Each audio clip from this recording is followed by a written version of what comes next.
আরে ও ভাই, পেঁয়াজের পিস কত? আরে ভাই, মজা নিচ্ছেন নাকি? পেঁয়াজ কি আর পিস হিসেবে বিক্রি হয় নাকি? যে দিনকাল পড়েছে, আমাদের মতো মধ্যবিত্তদের তো এখন মনে হচ্ছে পিস হিসাবেই নিতে হবে। তা আজকে কেজি কত? আজ 180 টাকা কেজি। দাও দেখি, 250 গ্রাম দাও। পেঁয়াজ কেনার পর ওই লোকটি যখন ফজল মিয়াকে টাকা দিচ্ছিল, ঠিক সেই সময় হঠাৎ করে ফজল মিয়ার মাথা ঘুরতে থাকে এবং সে সেখানে অজ্ঞান হয়ে পড়ে যায়। আরে ও দোকানদার ভাই, কি হলো আপনার?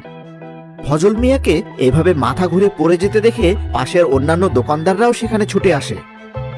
কেউ একজন দ্রুত অ্যাম্বুলেন্সকে ডাক দাও। এরপর ফজল মিয়াকে দ্রুত হাসপাতালে ভর্তি করা হয়।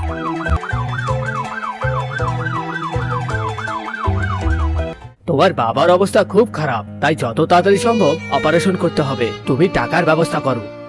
কত টাকা লাগবে ডাক্তার সাহেব? কম করেও 10 লাখ টাকা তো লাগবেই। 10 লাখ?